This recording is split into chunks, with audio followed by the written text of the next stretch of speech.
Infertility can rise due to many reasons. One such common reason is formation of polyps. Polyps यानी कि uterine polyps या endometrial polyps, इसके होने की वजह से इनफर्टिलिटी के रेट्स बढ़ जाते हैं एंड आजकल ये बहुत कॉमन हो चुका है। इस वीडियो में हम देखेंगे कि पॉलिप्स क्यों फॉर्म होते हैं, उसके कॉजेज़ क्या है एंड क्या हम पॉलिप्स को नेचुरली श्रिंक कर सकते हैं without any surgery. So stay tune till the end. अस्सलामुअलैकुम, hello everyone, this is doctor Tahira and you are welcome to my channel. अगर हम बच्चेदानी को देखेंगे यानी यूट्रस को देखेंगे, जिसे वूम कहा जाता है, उसके 3 लेयर्स होते हैं। आउटर लेयर जिसे पेरीमेट्रियम कहते हैं, मिडिल जो मस्कुलर लेयर होता है, और जो इनर लेयर है एंडोमेट्रियम, वहाँ से पॉलिप अराइज करते हैं। तो ये पॉलिप बेसिकली एक एंडोमेट्रियल टिश्यू है। Sometimes this polyps are benign यानी कि कैंसरस नहीं होते, लेकिन कभी कभी ये कैंसरस सेल में कन्वर्ट हो सकते हैं। Sometimes it is precancerous और cancerous. Now let us understand the causes of it. आखिर पॉलिप्स क्यों आ रहे हैं हमारी बॉडी में? First reason is the hormonal imbalance. Oestrogen जो हमारी बॉडी में एक फीमेल हार्मोन है, जो कि उसका मेन रोल होता है कि यूट्रस के लाइन को थिकन करे ताकि एवरी मंथ आप प्रेगनेंसी के लिए प्रिपेयर कर सकें। अगर ईस्ट्रोजन का कॉन्सेंट्रेशन काफ़ी हद तक है तो ये एक्सेस ईस्ट्रोजन आपकी बॉडी में पॉलिप्स क्रिएट करते हैं। अब आते हैं एज पे।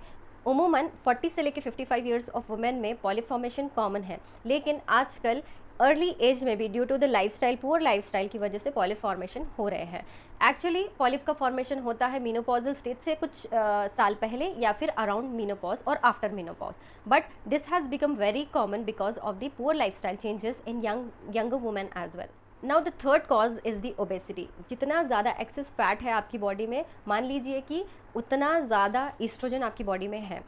फैट सेल्स जो आपकी बॉडी में है वो एक लगातार हार्मोन मेकिंग फैक्ट्री है जो लगातार ईस्ट्रोजन प्रोड्यूस करते जाता है। साथ ही में अगर आप एक्सेस फैट्स लेते जाएंगे तो इसकी वजह से और ईस्ट्रोजन कॉन्सेंट्रेशन बढ़ता जाएगा and it will aid in growth of polyps. Fourth common reason for polyp formation is the use of tamoxifen. ये एक ड्रग है जो ब्रेस्ट कैंसर के पेशेंट्स में दिया जाता है ताकि ब्रेस्ट जो ट्यूमर है उसको श्रिंक करें, लेकिन इसके काफ़ी सारे साइड इफेक्ट होते हैं। One of the side effect of टेमोक्सिफेन is the formation of polyp. Now let's see the symptoms of it. अगर किसी में पॉलिप्स फॉर्म हो जाते हैं तो उसके सिम्टम्स क्या है? Number 1 symptom is the irregular periods. आपके पीरियड्स इरेगुलर होते हैं, टाइम पे पीरियड नहीं आना, या फिर spotting between period is also one of the science. Second is the bleeding after menopause. Menopause hit होने के बावजूद भी अगर आपको स्पॉटिंग होती है या हैवी ब्लीडिंग होती है तो इसका मतलब है कि आपकी बॉडी में पॉलिप्स है। Third symptom is infertility. अगर आपको बच्चा कंसीव होने प्रॉब्लम हो रहे हैं और अगर आप इन्वेस्टिगेशंस में जा रहे हैं तब जाके आपको पॉलिप डिटेक्ट होते हैं। इनफर्टिलिटी के कई सारे रीजंस होते हैं, लेकिन पॉलिप्स जो है आजकल काफ़ी कॉमन हो चुका है, तो उसका साइज़ मैटर करता है। अगर पॉलिप का साइज़ बहुत ज़्यादा बड़ा है और वो ट्यूब के ओपनिंग्स को ब्लॉक कर रहा है तो उससे भी इनफर्टिलिटी आपकी बढ़ती है। एंड ऑल्सो द नंबर, अगर उसके नंबर्स काफ़ी हद तक बढ़ते हैं, काफ़ी ज़्यादा पॉलिप्स हैं आपके यूट्रस में, तो भी इनफर्टिलिटी राइज होती है। The location also matters. Exactly उसका लोकेशन क्या है? अगर वो एम्पुलरी रीजन जो आपका फैलोपियन ट्यूब है, जहाँ पे स्पर्म एंड एग जहाँ पे मीटअप होते हैं, अगर उसको ब्लॉक कर रहा है तभी जाके भी इनफर्टिलिटी हो सकती है। अगर साइज़ की हम बात करें तो ये 5 mm से 3 सेंटीमीटर्स तक बढ़ सकता है, यानी कि एक सीड से लेके गोल्फ बॉल तक। Next comes the pelvic pain और डिस्कम्फर्ट। अगर आपको पॉलिप्स है तो काफ़ी हद तक पेल्विक डिस्कम्फर्ट होगा, पेन होगा आपको।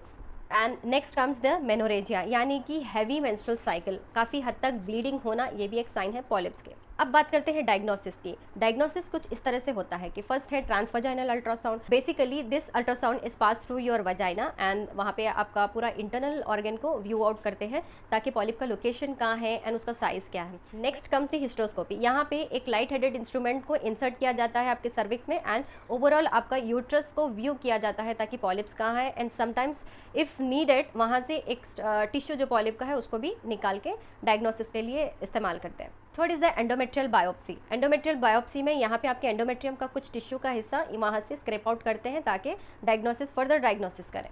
अब आते हैं कन्वेंशनल ट्रीटमेंट पर। अगर आप अपने डॉक्टर के पास जाते हैं तो इसका मैनेजमेंट मेडिकेशन से होता है। मेडिकेशंस में आपको ऐसे हार्मोनल पिल्स दिए जाते हैं जिसकी वजह से जो एक्सेस एस्ट्रोजन है उसको डाउन किया जाता है, जिससे फाइब्रॉइड्स श्रिंक होते हैं। सेकेंड है सर्जिकल रिमूवल। हिस्ट्रोस्कोपी जो एक डायग्नोस्टिक टूल है, along with that diagnostic tool अगर आपका पॉलिप का साइज़ ज़्यादा बड़ा है या फिर अगर आप डिसीजन करते हैं कि ये पॉलिप को निकाल दिया जाए तो हिस्ट्रोस्कोपी के ज़रिए आप पॉलिप को निकाल सकते हैं। थर्ड इज़ द DNC यानी डायलेशन एंड क्यूरेटेज। ये एक ऐसा प्रोसीजर है जहाँ पे आपका जो एंडोमेट्रियल जो एक्स्ट्रा थिकनिंग हो चुकी है या फिर एक्स्ट्रा ग्रोथ है पॉलिप का, उसको स्क्रैप डाउन करके निकाल दिया जाता है।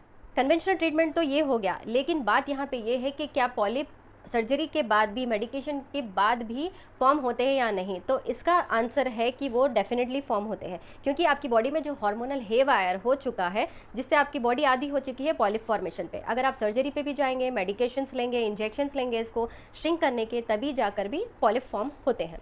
अब आते हैं कि रूट कॉजेज़ पे, क्या हम पॉलिप्स को वाकई में श्रिंक कर सकते हैं ना holistic way. So here comes the holistic approach. Holistic approach में फर्स्ट एस्पेक्ट होता है फूड एज मेडिसिन। तो यहाँ पे आपका न्यूट्रिशन करेक्ट करना ज़रूरी है। न्यूट्रिशन करेक्ट में आता है एंटी इन्फ्लेमेटरी डाइट, क्योंकि पॉलिप एक इन्फ्लेमेशन से क्रिएट किया हुआ होता है, तो उसको इन्फ्लेमेशन रिड्यूस करना है आपकी बॉडी में। तो अब हम यहाँ पे दे देंगे आपको एंटी इन्फ्लेमेटरी डाइट, जैसे कि होल ग्रेन्स है, फ्रूट्स है, वेजिटेबल्स है, omega 3 fatty acid rich food जैसे कि वॉलनट्स है, फ्लाक्स सीड्स है, ये सारे आपको अपने डाइट में अपनाने होंगे ताकि आप अपना पॉलिप्स आराम से श्रिंक कर सकें।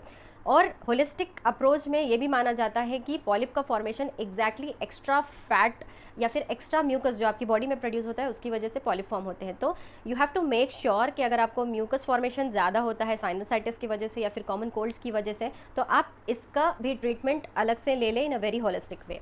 अब फूड एस्पेक्ट में आता है एंटीऑक्सीडेंट रिच फूड। एंटीऑक्सीडेंट्स हमें इसलिए लेना चाहिए क्योंकि जो बॉडी में स्ट्रेस डेवलप हो चुका है, जिसकी वजह से एक्स्ट्रा ग्रोथ फॉर्मेशन हुआ है, तो उसको, उस ग्रोथ फॉर्मेशन को हटाने के लिए एंटीऑक्सीडेंट्स का लेना ज़रूरी है। एंटीऑक्सीडेंट जैसे विटामिन रिच फूड्स लेंगे हम, जिसमें काफ़ी सारे फ्रूट्स आते हैं, कीवी, पाइनएप्पल, मौसमी, संतरा, जितने भी आपको विटामिन रिच फूड है ये सारे आपको अपनी डाइट में अपनाने होंगे। एंड फर्मेंटेड फूड जैसे सॉक्रोच, जो बेसिकली एक कैबेज होता है जिसको फर्मेंट किया जाता है एंड उसको कंज्यूम किया जाता है ताकि आपकी बॉडी में एंटीऑक्सीडेंट्स की मात्रा बढ़ती जाए।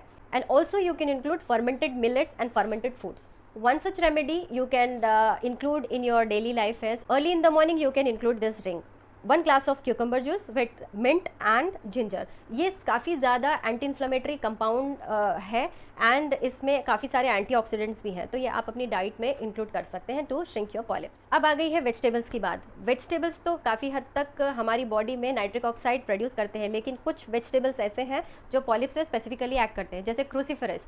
क्रूसीफेरस में आता है आपको कैबेज, ब्रोकली, ब्रुसेल्स स्प्राउट्स, ये सारे पॉलिप्स को श्रिंक करने में हेल्प करते हैं, तो do take this in your diet. Now you have to concentrate on reducing the oestrogen level in your body, क्योंकि एक्सेस ईस्ट्रोजन की वजह से आपकी बॉडी में पॉलिप फॉर्म हुए हैं। तो अब आपको जो इंटेक आप लेते हैं खाने के जरिए, ईस्ट्रोजन की मात्रा जो बढ़ती है, जिससे आपका पॉलिप का ओवर ग्रो होता है, साइज बढ़ता जाता है, उसको रोकना है आपको। कैसे रोकेंगे? आपको कट डाउन करना है डेयरी प्रोडक्ट्स, आपको कट डाउन करना है एनिमल प्रोडक्ट्स, क्योंकि इसमें एक्सेस ईस्ट्रोजन होते हैं जिसकी वजह से और बढ़ावा मिलता है पॉलिप के ग्रोथ होने में। You can also include herbal tea in your diet. Herbal tea काफ़ी सारे हैं, लेकिन स्पेसिफिकली यूट्राइन हेल्थ के लिए raspberry tea leaf is proven to promote the uterine health, so you can include 1 to 2 cups पर day in your diet. अब आते हैं हर्बल रेमेडीज़ में। जैसे मेडिसिन होते हैं आपकी बॉडी में हार्मोन्स को बैलेंस आउट करने के लिए जो कन्वेंशनल ट्रीटमेंट दिया जाता है, it comes with a lot of side effects. But अब हर्ब्स की बात करेंगे, if taken in a very proper amount and dosages under the supervision of your health care provider, आप अपना पॉलिप्स आसानी से रिड्यूस कर सकते हैं along with the lifestyle changes. अब हर्ब्स में आ जाता है वाइटेक्स, जिसे चेस्टबेरी भी कहा जाता है। It is a very good herb in shrinking polyps, क्योंकि ये आपके हार्मोनल इम्बैलेंस को ठीक करता है और साइकिल को रेगुलेट करने में हेल्प करता है। Second comes the donkey. It is a Chinese herb and it has been proven to increase the blood circulation in your pelvic area, और आपके ओवरीज को, यूट्रस को काफ़ी हद तक ऑक्सीजनेटेड ब्लड सप्लाई करता है एंड हार्मोन्स रेगुलेट करता है। Third is the turmeric. Turmeric is an anti-inflammatory compound and you have to include turmeric along with a bit of pepperine, जो कि black pepper में होता है। And also comes the green tea. Green tea में भी काफ़ी सारे bioflavonoids होते हैं, antioxidant rich है, तो आप green tea include कर सकते हैं अपनी डाइट में। Now third aspect is your lifestyle modification. Polyp का फॉर्मेशन आपकी लाइफस्टाइल की वजह से आया है, इसीलिए आपको अपना लाइफस्टाइल चेंज करना है। लाइफस्टाइल में आपको सबसे पहले करना है स्ट्रेस रिडक्शन। जितना ज़्यादा आपकी बॉडी में स्ट्रेस है, whether it is mental stress, whether it is physical stress, it increases the stress hormones in your body. तो आपको वर्कआउट करना है आपके स्ट्रेस मैनेजमेंट पे। कैसे करेंगे workout? You have to do meditation, you have to do yoga, you have to incorporate breathing exercises on daily routine basis. अगर आप ये चीज़ करते जाएंगे, अपने माइंड को काम रखेंगे, तो definitely it will indirectly helps in the shrinking of your polyps. Also you have to include exercises और फिजिकल एक्टिविटीज़।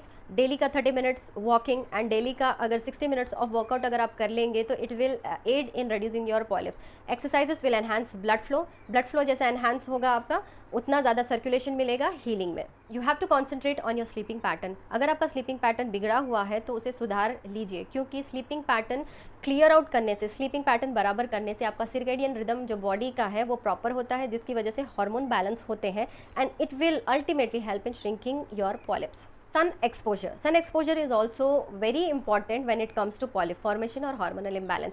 सन एक्सपोजर, उससे हमारा विटामिन डी का एब्जॉर्प्शन होता है बॉडी में and that vitamin D will boost our bone health, our immunity, our overall well being. तो ये हमारे हार्मोन्स को बैलेंस आउट करने में हेल्प आउट होता है। So try to take natural sunlights on daily basis and check whether if you are deficient in vitamin D और not. Now last comes the detoxification. Detoxification करना है आपको excess hormone से। Excess hormone से detoxification ऐसे होगा कि आप फाइबर रिच डाइट लेंगे तो एक्स्ट्रा हार्मोन्स आपकी बॉडी से फ्लश आउट हो जाएंगे। बट अगर आप बीटरूट इंक्लूड करेंगे आपकी डाइट में, गार्लिक इंक्लूड करेंगे एंड डैंडेलियन टी या फिर लीव्स इंक्लूड करेंगे तो it will help your liver to flush out the toxins very easily. So do include this in your diet.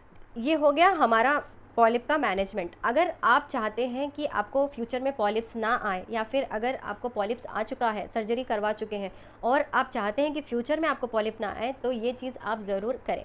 Prevention is better than cure. Regular screening and checkup with your doctor to rule out कि polyp का growth हो रहा है या नहीं, so that आप पहले से ही अलर्ट हो जाए। And second most thing is the management of your weight. जितना ज़्यादा वेट आपका बढ़ेगा उतने ज़्यादा एक्सेस ईस्ट्रोजन हार्मोन्स होंगे, जिससे आपका पॉलिप का ग्रोथ होगा। तो आप आइडियल मेंटेन वेट करना ज़रूरी है। And third one is the avoiding exposure to environmental toxins. जैसे कि एनवायरमेंटल टॉक्सिन्स की वजह से आपकी बॉडी में हार्मोनल इम्बैलेंस हो रहा है, तो उस चीज़ों को हटा दीजिए। जैसे कि एक्स्ट्रा ईस्ट्रोजन है, extra oestrogen in the form of plastic का usages you have to reduce it और कट डाउन, क्योंकि जो BPA होता है प्लास्टिक में, it has been known to increase oestrogen in your body and produce hormonal imbalance. I hope you find this video helpful. Don't forget to subscribe to my channel and kindly share this information with others. Thanks for watching this video. Wish you good health.